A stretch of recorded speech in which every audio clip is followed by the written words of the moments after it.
नमस्कार। इस विशेष चर्चा में आपका स्वागत है। आज हम एक बहुत ही दिलचस्प विषय पर बात करने वाले हैं। नमस्कार। विषय है हिंदू ब्रह्मांड विज्ञान, और उसमें भी समय की जो विशाल मतलब बहुत बड़ी अवधारणाएं हैं। जी हमारे पास एक श्रोता का भेजा हुआ ऑडियो अंश है जो हमारा आधार है आज की बातचीत का। हाँ, ये स्रोत काफी विस्तृत जानकारी देता है। बिल्कुल। और ये स्रोत खासकर ब्रह्मा की आयु और समय के विराट स्वरूप पर केंद्रित है। तो हमारा इरादा ये है कि हम इन जटिल चीजों को, जैसे योग, मनवंतर, कल्प, फिर ब्रह्मा की आयु, इनको थोड़ा खोलें और समझने लायक बनाएं। हाँ, कोशिश करते हैं इसे सरल बनाने की। स्रोत की शुरुआत में एक बड़ा गहरा सवाल उठता है कि जो ब्रह्म निर्गुण है, शुद्ध है, वो सृष्टि कैसे कर सकता है, मतलब कर्ता कैसे हो सकता है। ये थोड़ा सोचने वाला है। हाँ, ये एक मौलिक प्रश्न है। देखिए, स्रोत इसे कैसे समझाता है। जैसे अग्नि है, उसकी शक्ति क्या है? जलाना। वो स्वाभाविक है ना? उसके लिए कोई बाहरी कारण नहीं चाहिए। सही। बस वैसे ब्रह्म की जो सृजन शक्ति है वो भी अचिंत्य है और स्वाभाविक मानी गई है। मतलब अंदर से है, इनहेरेंट। बिल्कुल। और इसी स्वाभाविक शक्ति से नारायण रूपी भगवान से लोक पितामह ब्रह्मा जी सृष्टि रचने के काम में लगते हैं। अच्छा, तो ये एक सहज क्षमता हुई। तो अब इन्हीं ब्रह्मा जी की आयु की बात करते हैं। ये कितनी है और इसे मापते कैसे हैं? कोई पैमाना है? हाँ, बिल्कुल है। स्रोत बताता है कि ब्रह्मा जी की आयु उनके अपने हिसाब से 100 साल की होती है। उनके 100 साल? जी, इस पूरी अवधि को पर कहते हैं। पर? हाँ। और इसका आधा? 50 साल वो परार्ध कहलाता है। पर और परार्ध। हाँ। ठीक है। और पैमाना? पैमाने की बात करें तो स्रोत कहता है कि भगवान विष्णु का जो काल स्वरूप है ना, हाँ। वही असली मानक है। उसी से ब्रह्मा की, और सिर्फ ब्रह्मा की ही नहीं, सभी चर अचर जीवों की, मतलब पेड़, पहाड़, समुद्र, सबकी आयु का हिसाब लगाया जाता है। विष्णु का काल स्वरूप, ये दिलचस्प है। लेकिन ये इतना बड़ा समय हमारे रोजमर्रा के अनुभव से कैसे जुड़ता है? मतलब इसकी गिनती कैसे होती है जमीनी स्तर पर? हाँ, इसकी शुरुआत बहुत ही छोटी इकाइयों से होती है। शायद हम उन्हें महसूस भी नहीं करते। जैसे पलक झपकने का समय, उसे निमेष कहते हैं। निमेष? स्रोत के हिसाब से 15 निमेष की एक काष्ठा होती है। 15 निमेष एक काष्ठा? फिर 30 काष्ठा की एक कला। 30 काष्ठा एक कला? ओके। 30 कला का एक मुहूर्त, ये करीब 48 मिनट का होता है। मुहूर्त, ये शब्द तो सुना है, तो लगभग 48 मिनट। हाँ, और ऐसे 30 मुहूर्त जब मिल जाते हैं तो हम मनुष्यों का एक पूरा दिन रात बन जाता है, लगभग 24 घंटे। अच्छा, तो यहाँ हम अपने जाने पहचाने 24 घंटों तक पहुंच गए, निमेष से शुरू होकर। जी हाँ, और फिर ये गिनती आगे बढ़ती है।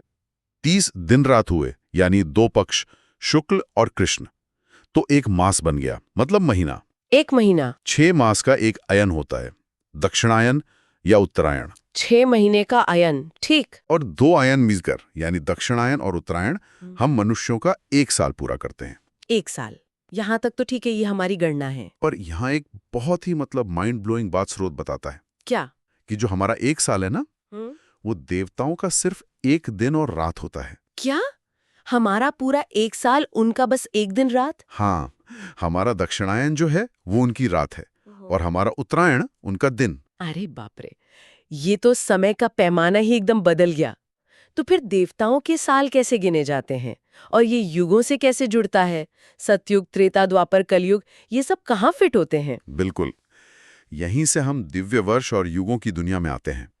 देवताओं के ऐसे 12,000 साल, जिन्हें दिव्य वर्ष कहते हैं, उनमें चारों युगों का एक पूरा चक्कर होता है। 12,000 दिव्य वर्षों में चारों युग, सत, त्रेता, द्वापर, कली। जी हाँ, सतयुग, त्रेतायुग, द्वापर युग और कलयुग। स्रोत इन चारों युगों का अलग अलग मान भी बताता है दिव्य वर्षों में। अच्छा, वो क्या है? सतयुग है 4,000 दिव्य वर्ष का। 4,000? त्रेतायुग है 3,000 दिव्य वर्ष। 3,000? द्वापर युग 2,000 दिव्य वर्ष। 2,000? और कलयुग 1,000 दिव्य वर्ष का। और कलयुग 1,000 दिव्य वर्ष।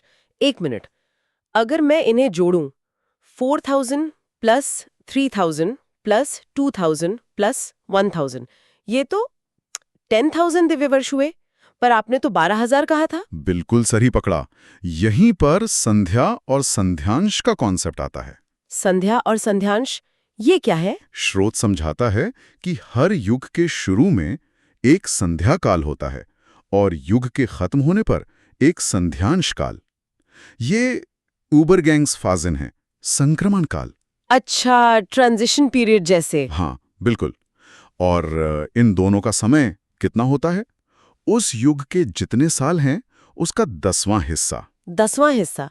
तो मतलब सतयुग के 4000 साल हैं, तो 400 साल संध्या और 400 साल संध्यांश। एकदम सही। तो सतयुग का कुल समय हुआ 4000 + 400 संध्या + 400 संध्यांश = 4800 दिव्य वर्ष। 4800। ठीक है। ऐसे ही त्रेता युग 3000 + 300 + 300 = 3600 दिव्य वर्ष। 3600। द्वापर युग 2000 + 200 + 200 = 2400 दिव्य वर्ष। 2400। और कलयुग 1000 + 100 + 100 = 1200 दिव्य वर्ष। 1200। अब समझ आया। अब अगर इन सब को जोड़ें, 4800 + 3600 + 2400 + 1200, हाँ, ये पूरे 12000 दिव्य वर्ष हो गए। जी, और स्रोत ये भी कहता है कि संध्या और संध्यांश के बीच का जो समय है वही असली युग है। तो ये संध्या और संध्यांश, ये युगों के बीच के एक तरह से बफर जोन है। और ये पूरा चक्र, सत, त्रेता, द्वापर, कली, इसे मिलाकर कुछ कहते हैं। और ये सिर्फ समय का घटना बढ़ना नहीं है ना, इसमें धर्म या नैतिकता का भी तो फर्क आता है। हाँ, बिल्कुल। ये सिर्फ समय का माप नहीं है, ये सृष्टि की नैतिक और आध्यात्मिक हालत का भी आईना है। सतयुग में धर्म अपने चारों पैरों पर खड़ा होता है और कलयुग तक आते आते सिर्फ एक पैर पर रह जाता है। और इन चारों युगों के एक पूरे चक्र को चतुर्युग कहते हैं या महायुग भी कहते हैं। यही है वो 12000 दिव्य वर्षों की अवधि। चतुर्युग या महायुग, समझ गए। ये तो हुआ दिव्य पैमाना। अब ये चतुर्युग ब्रह्मा जी के समय से कैसे जुड़ता है, जिनकी 100 साल की उम्र की बात हमने शुरू में की थी? यहाँ पर पैमाना और भी बहुत ज्यादा बड़ा हो जाता है। स्रोत के अनुसार जब ऐसे 1000 चतुर्युग बीत जाते हैं। 1000? हाँ, 1000 चतुर्युग, तब जाकर ब्रह्मा का सिर्फ एक दिन पूरा होता है। बस एक दिन? ब्रह्मा जी का 1000 चतुर्युग में? जी हाँ, ब्रह्मा के इस एक दिन को कल्प भी कहते हैं। कल्प? 1000 चतुर्युग, ये तो इसकी कल्पना करना भी मुश्किल है।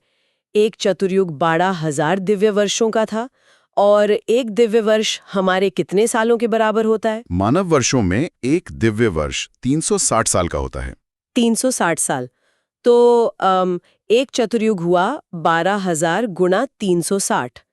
ये तो हुआ 43,20,000 मानव वर्ष। जी। और ब्रह्मा का एक दिन यानी कल्प हुआ 1000 चतुर्युग। मतलब 43,20,000 को 1000 से गुणा करें तो 4 अरब 32 करोड़ मानव वर्ष। गणना तो यही है। सच में मानवीय समझ से परे है। हाँ, ये समय की वो विशालता है जिसके अंदर पूरा ब्रह्मांडीय ड्रामा चलता है। अविश्वसनीय। तो ब्रह्मा के इस एक दिन में, मतलब एक कल्प में, क्या होता है? क्या ये बस एक लंबा खाली समय है, या इसकी भी कोई अपनी बनावट है, कोई स्ट्रक्चर? नहीं, खाली नहीं है। इसकी भी अपनी एक संरचना है। उसे मनवंतर कहते हैं। मनवंतर? हाँ, स्रोत बताता है कि ब्रह्मा के एक दिन यानी एक कल्प में 14 मनु बारी बारी से आते हैं। 14 मनु एक कल्प में? जी। और हर एक मनु का जो शासन काल होता है उसे मनवंतर कहा जाता है। अच्छा, तो एक कल्प = 14 मनवंतर। हाँ। तो एक मनवंतर कितना लंबा होता है, और इसमें होता क्या है? क्या ये भी कोई समय का चक्र है? हाँ, हर मनवंतर अपने आप में सृष्टि और लय का एक छोटा चक्र है कल्प के अंदर।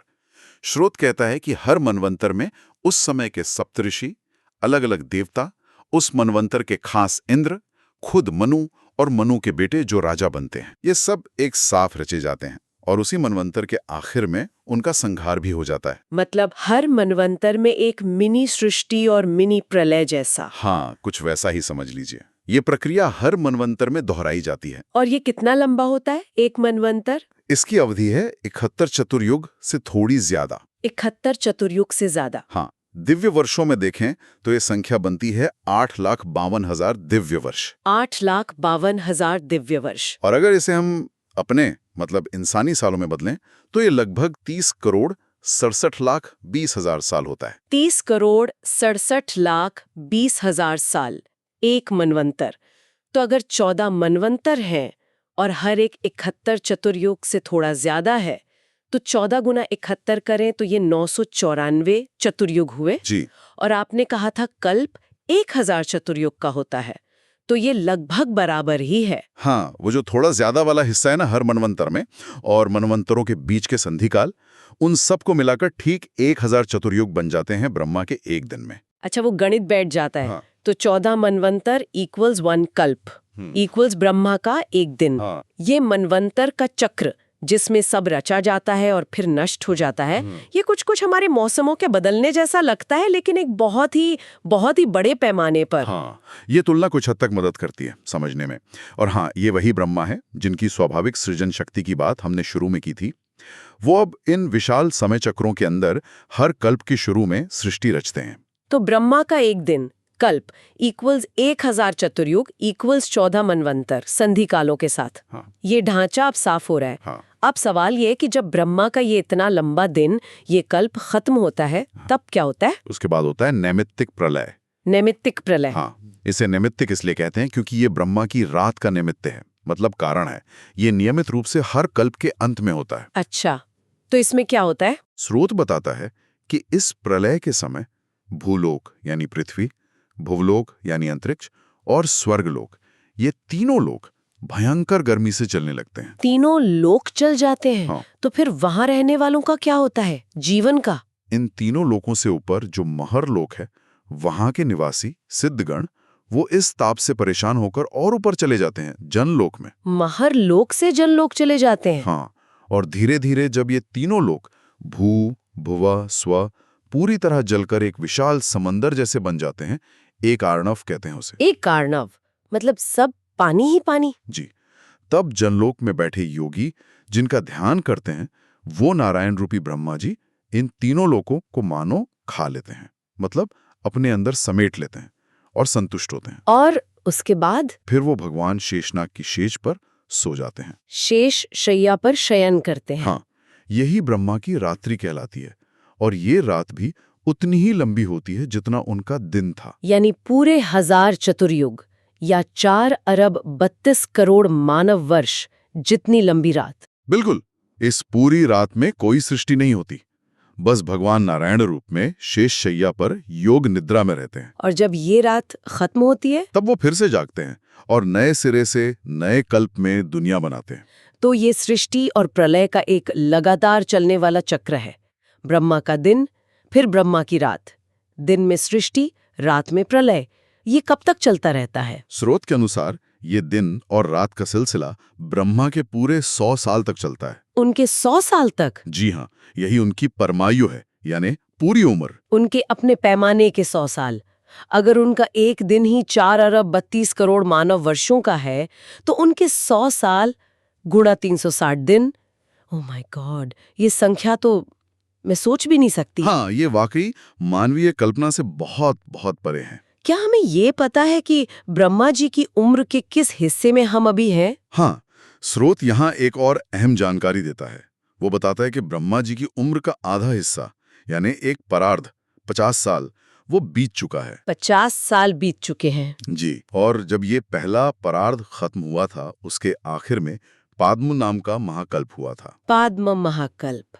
अच्छा, इसका मतलब हम अभी ब्रह्मा की आयु के दूसरे 50 सालों वाले हिस्से में जी रहे हैं। विवरण तो यही कहता है। अभी ब्रह्मा जी का दूसरा परार्थ चल रहा है और उसका भी ये पहला ही कल्प है। दूसरे परार्थ का पहला कल्प। इस कल्प का कोई नाम है? हाँ, स्रोत में इसका नाम वाराह कल्प बताया गया है। वाराह कल्प।